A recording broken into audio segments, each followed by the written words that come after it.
Guys welcome back to Xylem learning anatomies ആണ്. അപ്പോൾ നമുക്ക് ബേസിക് ആയിട്ട് കുറച്ച് EVS പഠിക്കാം. അപ്പോൾ എല്ലാ മക്കളും ഇതാണ്ട് ഓണപരീക്ഷേനുള്ള കനത്ത പ്രിപ്പറേഷനിലാണ്. 3ാം ക്ലാസ്സിലെ മക്കളാണ് നമ്മളെല്ലാവരും. അതുമാത്രമല്ല ഇപ്രാവശ്യം സിലബസ് ഒക്കെ ചേഞ്ച് ചെയ്തിട്ടുണ്ട്.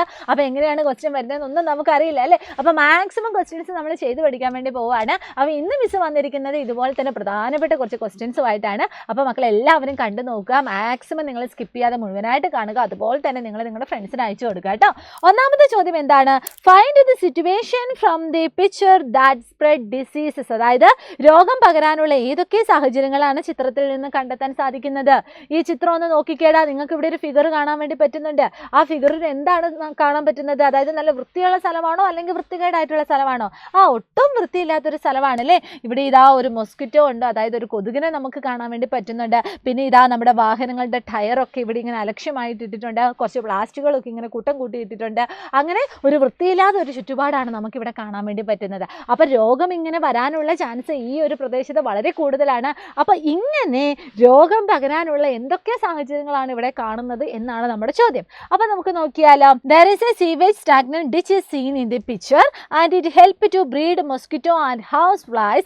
Lot of waste material dumped in this area. This also help to spread mosquitoes and diseases. Mosquitoes breed in waste bottle and tire. അവിടെ മലിനജലം കെട്ടിക്കിടക്കുന്ന ഒരു കിടങ്ങാണ് നമുക്ക് കാണാൻ സാധിക്കുന്നത്. ഇത് കൊതുകും അതുപോലെ തന്നെ ഈച്ചകളൊക്കെ ഇല്ലേ, അതൊക്കെ പെരുകുന്നതിന് സഹായിക്കുന്നുണ്ട്. നിരവധി മാലിന്യങ്ങളാണ് ഈ ഒരു ഭാഗത്ത് തള്ളിയതായിട്ട് കാണാൻ പറ്റുന്നത്. ഇത് കൊതുകുകളും രോഗങ്ങളും ഒക്കെ പടർത്തുന്നതിന് സഹായിക്കുന്നു. പാഴ്ക്കുപ്പികളിലും ടയറുകളിലുമൊക്കെ കൊതുകുകൾ പെരുകുന്നു. അപ്പോൾ ചിത്രത്തിൽ നിന്ന് നിങ്ങൾക്ക് എന്തൊക്കെ കാര്യങ്ങളാണ് മനസ്സിലായത് എന്നാണ് ഇവിടെ നിങ്ങൾ എഴുതേണ്ടത്. അപ്പോൾ മക്കളെല്ലാവരും എന്ത് ചെയ്യുക? വളരെ ലളിതമായ ഭാഷയിൽ നിങ്ങളങ്ങ് എഴുതി വെക്കുക കേട്ടോ. ഇനി അടുത്ത എന്താണ്? We have to keep the water unpolluted. Right any 4 diseases that spread through water. അതായത് ജലം മലിനമാകാതെ നമുക്ക് സംരക്ഷിക്കേണ്ടതുണ്ട്. ജലത്തിലൂടെ പകരുന്ന 4 രോഗങ്ങളുടെ പേര് എഴുതാനാണ് പറഞ്ഞിരിക്കുന്നത്. അപ്പം മിസ് ഇതാ 4 രോഗങ്ങളുടെ പേര് ഇവിടെ എഴുതിയിട്ടുണ്ട്. ഏതൊക്കെയാണ്? അതിസാരം, വയറിളക്കം, മഞ്ഞപ്പിത്തം, അതുപോലെ തന്നെ കോളറ. അപ്പം നിങ്ങളിത് പഠിച്ചു വെക്കുക കേട്ടോ. ജലത്തിലൂടെ പടരുന്ന രോഗങ്ങൾ ഏതൊക്കെയാണ് എന്ന് നിങ്ങൾ ഈ ഒരു കോളം നിങ്ങൾ എന്ത് ചെയ്യണം? പഠിച്ചു വെക്കണം, മറന്നു പോകരുത്. ഓക്കെ അല്ലേടാ. ഇനി അടുത്തത് എന്താണ്?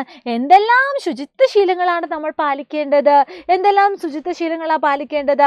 What are the hygienic habitat must be follow? നമുക്കറിയാലേ, നമുക്ക് രോഗം വരാതിരിക്കാൻ വേണ്ടി നമ്മൾ ഏറ്റവും ആദ്യം എന്താ ചെയ്യേണ്ടത്? വ്യക്തി ശുചിത്വവും അതുപോലെ തന്നെ പരിസര ശുചിത്വമാണ്. അതായത് നമ്മളെ തന്നെ ശുചിയായിട്ട് കൊണ്ടുപോകണം. അതുപോലെ തന്നെ നമ്മുടെ സറൗണ്ടിങ്സ്, നമ്മുടെ ചുറ്റുപാടും നമ്മൾ ശുചിയാക്കി വെക്കണം. അപ്പോൾ എന്തെല്ലാം ശുചിത്വശീലങ്ങളാണ് നാം പാലിക്കേണ്ടത് എന്നാണ് ചോദിച്ചിരിക്കുന്നത്. അപ്പോൾ കുറച്ച് ആൻസറൊക്കെ മിസ് ഇവിടെ എഴുതിയിട്ടുണ്ട്. എന്താണ്?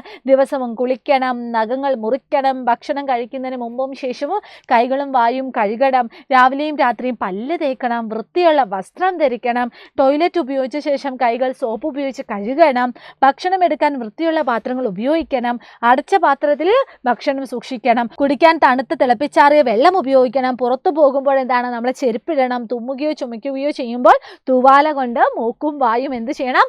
മൂടി വെക്കണം. അപ്പോൾ ഇത്രയും കാര്യങ്ങളൊക്കെ രോഗം വരാതിരിക്കാൻ വേണ്ടി നമ്മളെ തന്നെ ശ്രദ്ധിക്കുന്നതിന് വേണ്ട കുറച്ച് മുൻകരുതലുകളാണ്. അപ്പോൾ ഇത് മക്കൾ എന്ത് ചെയ്യുക? ഓർത്തു വെക്കുക കേട്ടോ.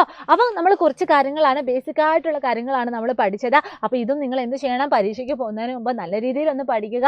നമ്മുടെ പരിസര ശുചിത്വവും അതുപോലെ തന്നെ വ്യക്തി ശുചിത്വവും പിന്നെ ഈ പറയുന്ന വെള്ളത്തിലൂടെ പകരുന്ന രോഗങ്ങളുടെ പേരും ഒക്കെ നിങ്ങൾ ഓർത്ത് വെക്കുക കേട്ടോ. അപ്പോൾ അടിപൊളിയായിട്ട് പഠിക്കുക. നമ്മുടെ എക്സാം ഇതാ ഇങ്ങെത്തിപ്പോയി. അപ്പോൾ നല്ല രീതിയിൽ പഠിക്കുക. കുറേ ക്വസ്റ്റ്യൻസ് ഒക്കെ ചെയ്ത് നോക്കുക. അതുപോലെ തന്നെ നമ്മൾ ഇന്ന് വരാൻ പോകുന്ന നമ്മുടെ മെഗാ മാരത്തോൺ ഒക്കെ അറ്റൻഡ് ചെയ്യുക. അപ്പോൾ all the very best and thank you so much. By.